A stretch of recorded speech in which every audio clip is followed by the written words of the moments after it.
Hello, hello, hello, and welcome to Morning Brew on Hughes of the World. Hello, I'm out and about at the moment. As you can see, look, I'm just me and my shadow. That's a hell of a shadow. I'll move back a little bit, so my shadow is not so. There's nothing I can do about that, really, is there? Hello. Oh, you can't hear me. Oh, yes, you can hear me. Oh, it's peaking a little bit. So let's just turn that down a little bit. Okay, right. That should be okay. We are streaming. We are at speed now. I'm on some Wi-Fi somewhere, so there's a good chance that we might have some technical problems this morning, not least getting started. But I did warn you, it's going to be like this all through the summer, all through until September. It's going to be the times are going to be a bit mad, and the shows are going to be a little bit disorderly, and not punctual at all, because I might be traveling, I might be somewhere else, I might be streaming from my laptop in a cafe somewhere, but I'm going to try my best to do a show pretty much every day. It wasn't possible yesterday. I'm very sorry, but a big shout out to Simon Smith and Lost Missionary and Graham Haller, Elle and Black Dot Dot and Yuri in the chat. Hello, One Angry Pagan is in there as well. Hello, hello, hello. How are you all doing? If you'd like to join our friendly friends in the friendly chat, hit the massive subscribe button that just came up across my face. So it's gonna be a short show today, a short sharp shock of a show, a short sharp shocker of a show. So what I'm gonna do is I will set up the goal. So we can, if Diz is there, Diz, are you there? We will be able to enjoy the confetti cannon. So let me just set that up, and confetti. I have got bin with me. This will be the last week of the bin feffy. Obviously, the election is on Thursday, so yeah. Let's have a little bit of a party going. There we go. Start the goal. Excelente. I hope you're all right. You're luckily in a broom cupboard. I'm not in a broom cupboard. I'm in the corner of a hotel room. But yeah, could be a broom cupboard, I suppose. It doesn't really matter. I'm gonna just turn it a little bit. No. Yeah, that way. Maybe I should just have it so you can see a little bit of a door, so you know that I'm not in a broom cupboard. Nah, it's alright. It's okay. We'll survive, won't we? You're only here to talk about stuff. I think a lot of people don't even watch. They just listen, just listening, lurking, and listening.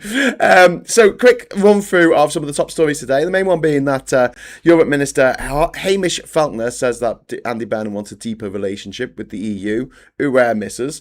And priorities include services, worker mobility, and mutual recognition of qualifications, which is massive. This is something that was taken away from us by the Tories, by the refuckers, by the Brexiters. They took away the mutual recognition of qualifications. So if you're trained for years and years and years as a scientist in Copenhagen, studying something, or if you're a doctor, you were a nurse, you were any quality, you had to requalify if you wanted to work in the UK, which is absolutely ridiculous. And because of that, we had to requalify if we wanted to work in the EU.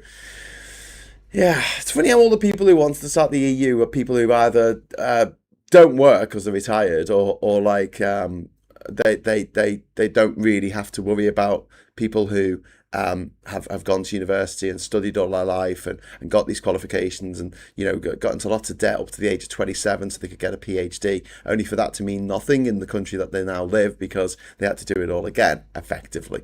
It's funny that, isn't it? It's people who aren't affected by it, aren't asked by it, which is really weird with this whole climate change situation. We're entering another period of drought. We're going to have another heat wave, a sixth heat wave, I think it is, later this week, and people are still like, it does affect them. And they're like, nah, this is fine. This is fine. This is fine. So yeah, meanwhile, Burnham is taking the...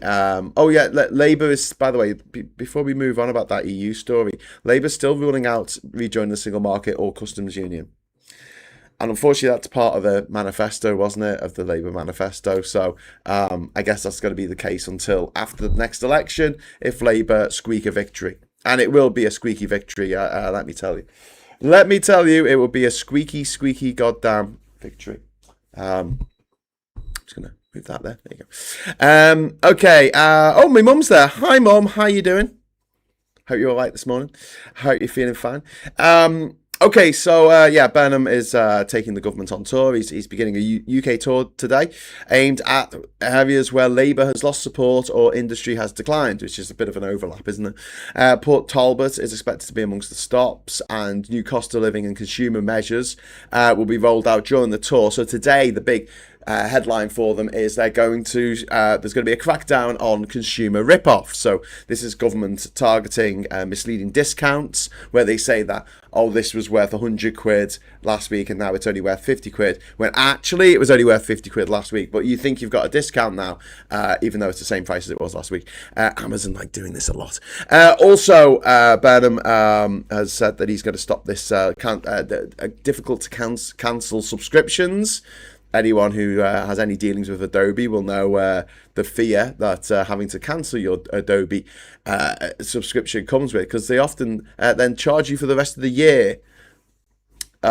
So if you cancel like 1 month in, they go, right, we're going to charge you for the other 11 months. So I think they're going to try and stop that.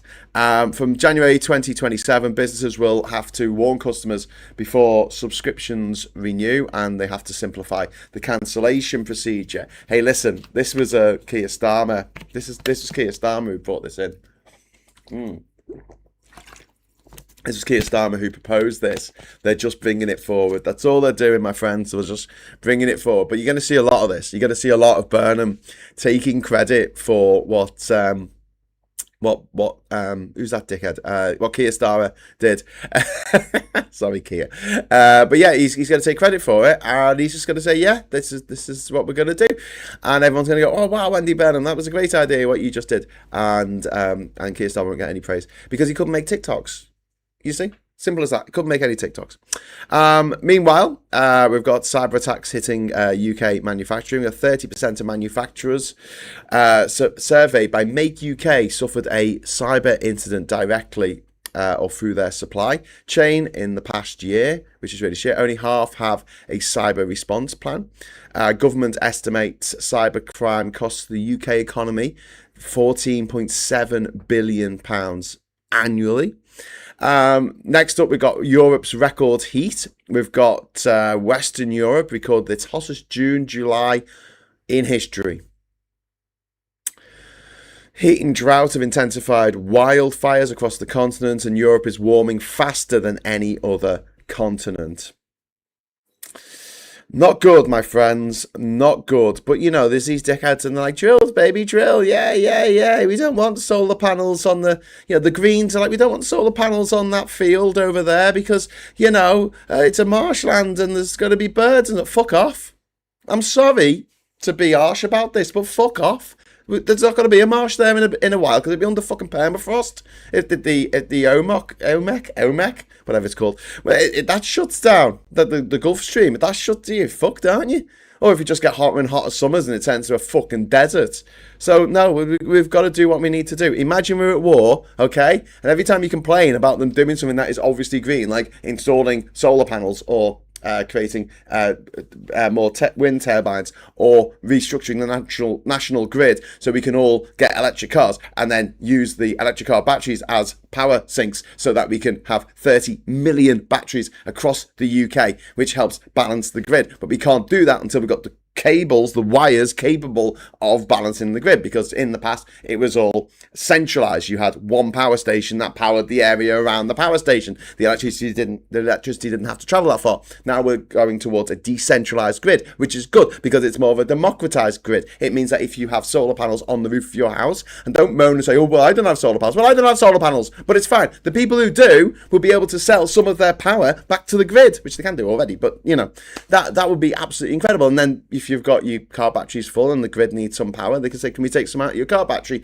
And you say, yes, thank you very much, that would be cool. And you get a refund on the power in that battery and you get money on top of that. So your energy bill might come £7 for the month. And it's not that you have to pay £7, it's that they'll give you £7 for the month. Yeah, let's do that. Let's do that thing and prove that it works, and then everyone else will adopt it all over the world. Don't forget, this year's been amazing for the Green Revolution thanks to Donald Trump and the closure of the Strait of Hormuz. Everyone's like, nope, we can't rely on this shit. We cannot rely on this shit. Anyway, SG, thank you very much for the £5 super chat. First super chat of the week. That is very kind of you. Kudos to the Beagle, B121 pup pilot, who drew a bin off the coast of Clacton. Make 13th of August bin day. Vote for Count Binface. Put your vote in the bin. Yeah, make your vote count. Yeah, Binface. So thanks very much to SG for that super chat. It's very kind of you, and you're absolutely right. Yeah, pilot went out and traced a bin in his flight path, or hair flight path, whatever, off the coast of Clacton, which is so cool. But yeah, I mean, I've seen some interviews, some Vox Pops people in Clacton, and some of them are all right. Some people are fairly sensible. There's a lot of people there who are just, I love Nige. I love Nige. And they're like, why? Oh, because he tells it like it is. I love Nige. And it just, it really upsets me that people are that thick. But what can you do? But you're not allowed to call them thick. Isn't it weird how, thick people get all upset about political correctness and wokeness and all that kind of stuff? And then you go, okay, that's all right. Then you're thick as pig shit and ugly as fuck. And then they get all offended. And you're like, I thought you wanted this kind of radical truth telling. What's your problem? Just saying. Just saying. Anyway, so next up we've got the world seas heating up like crazy. They've hit a July record. The global sea surface temperatures were the highest recorded for any July in history. And a particularly severe marine heat waves affected the Atlantic and the Western Mediterranean. And it's just killing everything. It's just killing the stuff because it's upsetting it's upsetting the balance of the force, of nature. And we keep doing this. The ones I can't get my head around are Americans. These Americans who are evangelical Americans, right? The type, yeah? The Trump voting evangelical types. And they don't care about the environment. And you're like, if God did exist, can you imagine how pissed he would be if he found out that he gave you a fucking paradise, a garden paradise, and what did you do? You concreted over it, and then you did fucking donuts in your massive fucking pollutant belching SUV, this monster truck that you were driving, and I left you in charge. I left you in charge of this nice oasis of life in a million miles of death in all directions in space. This little oasis, and you fucked it. You shat all over it. You concreted over it. What the fuck is wrong with you? You know what I mean. It's not about the fucking birds. I don't give a fuck about the birds, and I don't give a fuck about the carbon sink. There's mangroves. Plant some more mangroves somewhere else in the world.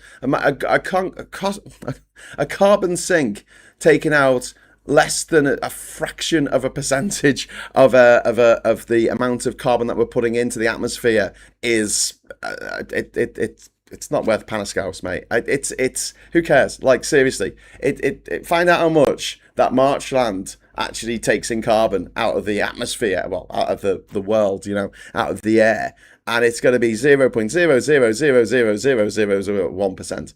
What would be better is we have solar panels there, and then we weren't burning gas or any other fossil fuel in order to create the energy that is being made by that. I don't care about the birds, and I don't care about the carbon sink.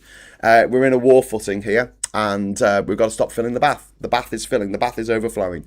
The bath is overflowing, and it's like, oh, but if we turn this down and this, the carbon sink thing, it's good to a point. Obviously, mangroves, great carbon sink, and they should be protected, and for other reasons as well. But it's not just the carbon sink thing. It's the way that the carbon industry, the carbon pollutant bastards, the merchants of death, the greasy oil barons, it's the way that they twist and turn everything to say, oh no, it's not up to us to stop burning all this fuel. No, it's up to you to try and collect it. We'll just scoop it out the air in nets and put it underground. Somehow we'll do that through marshlands or through mangroves. Oh no, I'll tell you what we could do. We'll make a carbon capture factory that takes out a tiny percentage of the amount of carbon that we're spewing into the atmosphere. No, we've got to stop spewing carbon into the atmosphere. Is this a step onto the road to 100% carbon neutrality. In fact, it would be even better if we were sub-zero, like we managed to actually suck out more carbon out of the air than we put into it. But that's putting the cart before the horse. It's the taps are running. Imagine the taps are running into the bath and they're fully on. They're fully on, and you've turned up with a thimble, and you're like, no, don't worry, I'll sort this out with this thimble. I'll just scoop this water out of the bath with this thimble. Got to turn the taps off. Got to turn the taps off, and this is a step towards turning the taps off. So no, I honestly, I'll solar panel the whole fucking country. I don't give a fuck. I'll solar panel across Dobby's grave. I would solar panel across the. I put solar panels on top of Stonehenge. I'll put wind turbines on the top of, I don't know, Mount Snowdon. You're with it? I forgot what it's called now. I don't care. I don't care at this moment, Just do it for 10 years and then it'll settle down. But we're in a carbon emergency at the moment, and we are producing an eye-watering amount of carbon, and we need to stop doing that. Just build HS2 for fuck's sake. I don't know why it was so hard, says Maggie Pie. Thank you very much for the Swedish krona. Well, should we have a little discussion about that? Very quick discussion, because I'm only doing a short show today. We didn't build HS2 because it was called High Speed 2, which it shouldn't have been called. It should have been High Capacity 1. It should have been called the Central Main Line. That's what they should have called it. Fuck this speed bollocks, because people are like, oh, why do I need to get somewhere 15 minutes earlier? No, it wasn't about the speed, it's about the capacity. We used to have a West Coast main line, an East Coast main line, and a Central main line. So if you were coming from Manchester and the West Coast main line had to go down for a few days or a few weeks or a few years for maintenance, to upgrade the bastard thing, you could instead go through the Central main line. So if you're in Manchester, you could take the train from Manchester straight to Sheffield through the Woodhead tunnels under the Pennines, and then down south to London. You could have done that journey. But 100 years ago, you can't do it now. They took the train line up, put it back. But because it was high speed, right, you had you got to have very, very incremental turns, very incremental increments and descendants, whatever it's called. You can't go up and down, left and right too fast, because with the tracks, because if you have like a hairpin turn, then the train's going to fly off the tracks, right? So you've got to put all that into place. They were putting it down where there was no track before, which is stupid, because the West Coast, the Central Main Line was right there, and they could have used that, but they chose not to because reasons. They had to buy up a lot of farmland. They had to buy up a lot of people's houses. They had to also change the direction of the trains a lot of the time, because local people complained. They had to put the train underground, which cost a fuckload more money, because people didn't want to see the trains. People in the Tory shires, and the Tories were in charge at the time, said, oh, we don't want to see those trains, and said, okay, well, we'll bury them and the cost spirals to 10 times the amount. And a lot of Greens that didn't want it. A lot of fucking Greens didn't want it. Like, they don't want the new grid to be put in. They want a new grid, but they just don't want to have to see it. And I'm like, okay, well, we can bury the cables, but it costs 10 times the amount. We don't have the money. That's 10 times the amount. There's money that we're not spending on mental health. There's not money that we're not spending on the NHS. There's money that we're not spending on potholes. More money that we're not spending on education, or actually stuff that we actually fucking need. Preparing for the climate catastrophe that we're living in right now. People are like, oh no, we've got to bury the cables. Fuck off. I don't care. You got a nice view. I tell you what, take a picture of it, yeah? Run it through Photoshop and just get rid of the pylons. Go on. Honestly, at this point, I don't care. I just don't. I don't care about anything but stopping the fucking carbon. And the fact that the Greens are often the people going, no, not in my backyard. I don't want to see those cables. I don't want that HS2 running through. It's like, it's an electric train line. It's an electric train. It'll take thousands of cars off the road. I mean, if they're electric cars, they're still doing damage. I mean, they're still... rubber particulates that they kick up. The most efficient way of getting around a small country is on electric trains.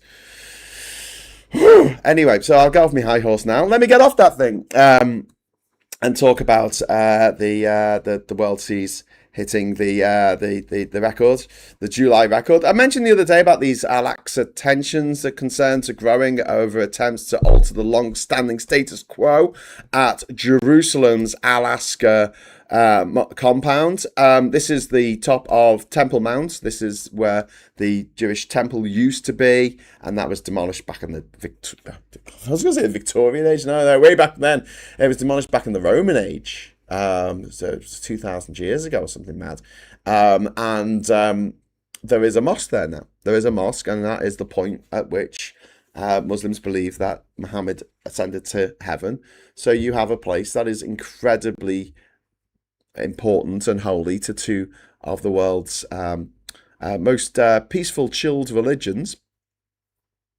And this is Ben Gavir. He recently entered the site alongside 2,000 Jewish visitors because he's a gobshite. Did you know he was a terrorist who went to jail for terrorism? He did, you know. He's a terrorist, but you know he's in the government now in Israel and he's moved up his ability to terrorize. He's terrorizing everyone like crazy now. Wow, like crazy, because he's in the government and he can do that kind of thing. The US has pressured Israel. The US has pressured Israel to reduce their military operations, but as far as Netanyahu is concerned, he's completely rejected the 15-point Gaza peace plan, which Hamas, to their credit, said, yeah, we'll do that. They probably won't, but at least they said they'll do it, whereas Netanyahu said, no fucking way. Peace? Don't talk to me about peace, you bastards. Thought of just building it like a normal country. I would, yeah, Maggie Pie, I would. But this is why thank you very much, Maggie Pie. This is why big infrastructure things can't happen in the UK. We have got millions and millions of NIMBYs. They don't want anything built near them. They're like, oh no, it'll ruin the view. You know, I don't care. I don't give a fuck. You don't have a fucking right to a view. You should have a right to a house. You know, somewhere to live. You know, accommodation. You should have a right to that. A nice view. Where's that in the fucking Constitution? Where's that? Every person should have a right to a nice view. I'm like, fucking, okay, cool. Can we tear down all these horrible seaside towns like Blackpool and Skegness that you've totally twatted up with these disgusting concrete abominations that you put along there? Can I say, oh, it's not a very nice view? You know, people in Widnes and in Runcorn were complaining about there was going to be wind turbines on the banks of the Mersey River, down where the bridges are, right? The old Silver Jubilee Bridge and the new bridge, right? Going across into the Wirral Peninsula, or crossing the Mersey, and the people complained about it, and you look at it and go, so where you're standing there in Runcorn, right, looking across the Mersey, right? You're looking back across the Mersey, and you're like, so where are these going to go? Where are these wind turbines going to go? Oh, they're going to go there. Okay. So your problem is they're going to block the view of Fiddler's Ferry power station. Yeah, it's going to block the view of the power station. These giant concrete 4.6, is it 4.6? Giant concrete cooling towers. It's going to ruin the view of those giant concrete cooling towers. How very dare they? I'm just like, okay. I'm telling you, listen, there's always a wizard wheeze, okay? There's always a clever way of getting around people's objections to shit. And I said this before, and I'll say it again, because it would fucking work. Just paint them Spitfire grey and do the RAF rundle on them. I never understood the RAF rundle. Why did they paint targets on the planes? But whatever, paint that on the middle bit, and then have, you know, the blades as they go around, have them like with the Spitfire markings on them, so you know it's a Spitfire or something. Just a little bit of design, a little bit of get your spray can out, click, you know, mask it off, draw the lines on it. There you go, and then all the gams will look up and go Spitfire, and you'll be like, yeah, Spitfires. That's right, yeah. That's right, Grandad, Spitfires. And no one will complain about them then. Although I do really think that the government should be pushing like the whole decarbonisation of the UK on a war footing. I really do. Like literally, we're at war with the climate at the moment. The climate changing. We're at war with the climate changing. Although at the moment we seem to be the not the fucking war. Oh, I like it now. It's got those Spitfire colours. Yeah, great. We do need sinks, but we need to sort out the fossil fuel too. I'll do the big impact stuff first, and then in this situation, yeah, that's what I think. I mean, carbon sinks, for what they do as a percentage of stopping the CO2 escaping in the first place. Like I say, it's a thimble in the bath situation. We really need to stop the taps. Get the taps. Get the plumber in. Get the plumber in. Say, can you get these taps turned off? But there you go. We don't have to lose remaining biodiversity for solar panels. We don't have to lose it for solar panels, but what we are going to lose is our entire biodiversity if climate change is happening. You know, I know it's like kind of a little bit, it feels like something that we can't imagine because it's so big and it's so far away, but like it's so massive on a scale of the world. But yeah, everything's going to fucking die. Everything's going to fucking die if the temperature of this country goes from, like, you know, being minus God knows what in the winter to plus God knows what in the summer. It's just going to kill everything. It's just going to kill absolutely everything. So yeah, it's just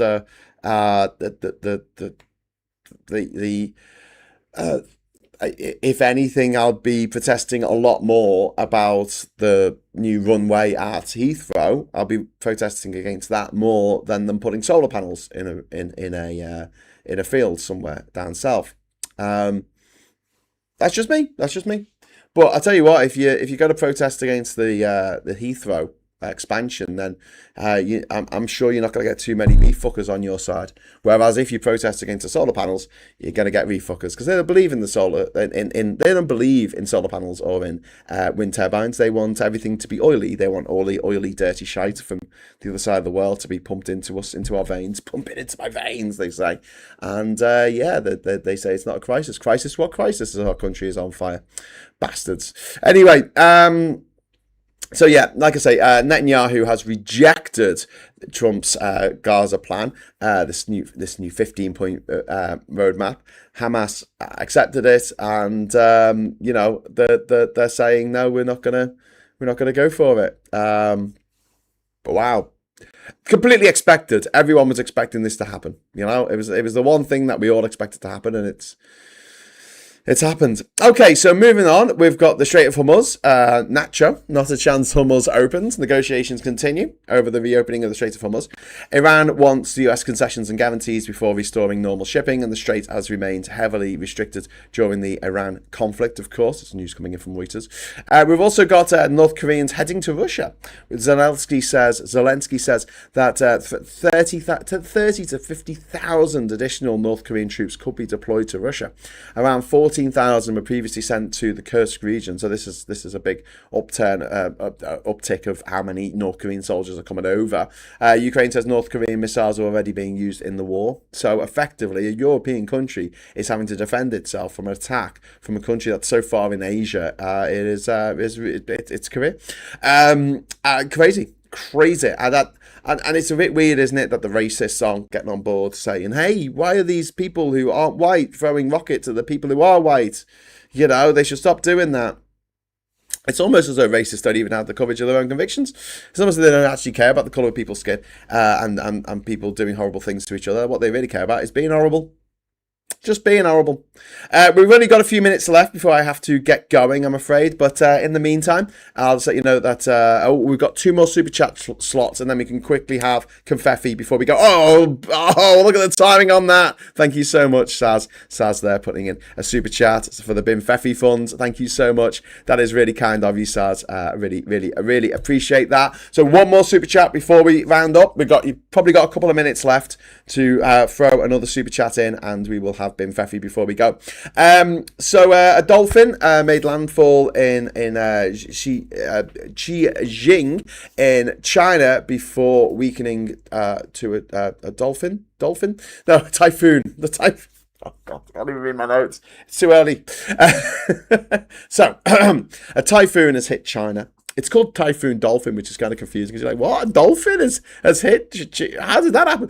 A typhoon's hit in China. 1,000 flights were cancelled around Shanghai. Heavy rain and flooding are spreading inland from this typhoon, but it has been reduced to a tropical storm now. But still, we're going to see more and more extreme weather events. Because don't forget, ladies and gents, you think it's hot now. El Nino hasn't kicked in yet. The El Nino event is growing in the Pacific Ocean on the other side of the planet. And that is going to be a massive energy event. Like, you have to remember that the amount of energy we've been pumping into the world, into the atmosphere. So this is, things moving around. It can't destroy energy. It can't be created. It only just changed its state. And we have pumped into the world the equivalent of a Hiroshima bomb going off every second of every minute of every hour of every day of every week of every month of every year of every decade of every century since the signing of the Magna Carta. 800 years, my friends. 800 years of a nuclear bomb going off every single day. That's how much extra energy we've been putting into the atmosphere in the last 200 years. Yeah, great, that, isn't it? Good that. All that energy, extra energy. What do you think it does? Well, it creates storms. Because there's energy. There's more energy out there. More energy means more extreme storms. And next year's got to be insane. In fact, the later half of this year might be a bit insane.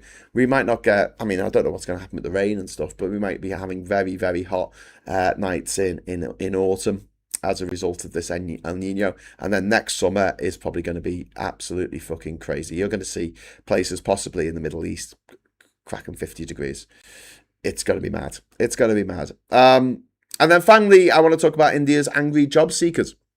The protests have continued over alleged corruption, leaks and failures in the government recruitment exams. We talked about this cockroach movement in India. Repeated exam scandals have been a major source of anger amongst younger Indians, and the issue has developed into a broader challenge for Modi's government. So that's it for the news stories for today. I don't know if there's anything else in there. It's the fossil fuel. It's a fossil carbon, that's the problem. Indeedy-do, it is. When visited East Germany as a kid, most of the Soviet soldiers you saw in Berlin were not European, but from far-flung republics. That is true. The Sondern fucking desert. It's already less biodiverse. The situation is not either or.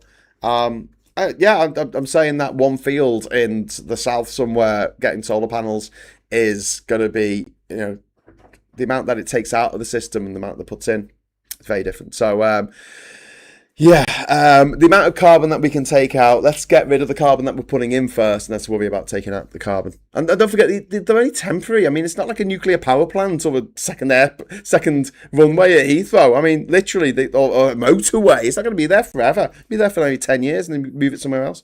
Saz, thank you very much for the £2 super chat, and that means the goal has been achieved. Hurrah! So for one of the final times, I'll be able to say thank you very much and open the confetti cannon on behalf of Count Binface. 3, 2, 1, Binfetti! Yay! Binfetti. I love a bit of Binfetti. He's a lovely bloke with a bin on his head. Nice. Okay, so gonna fuck off now. Thanks very much for watching this morning. A little quick rundown of the headlines. I'm going to try and actually get on at 9 o'clock tomorrow, okay? I'm going to try my very, very best, but if you're not subscribed, please subscribe to the channel and hit the bell notification if you are subscribed so you'll know when we're going live. I won't mess you around. I'm not going to tell you that I'm going to come on and then not. So just generally speaking, this month's going to be really disrupted when it comes to doing streams and things, but I'm trying my best. And it's great to see you all in the chat. I hope you're all right. I hope you have a really, really lovely day, whatever you're up to. I hope something makes you smile. I hope something makes you laugh. And until we meet again, I'll say thanks for watching. Hello, good evening, welcome, and goodbye.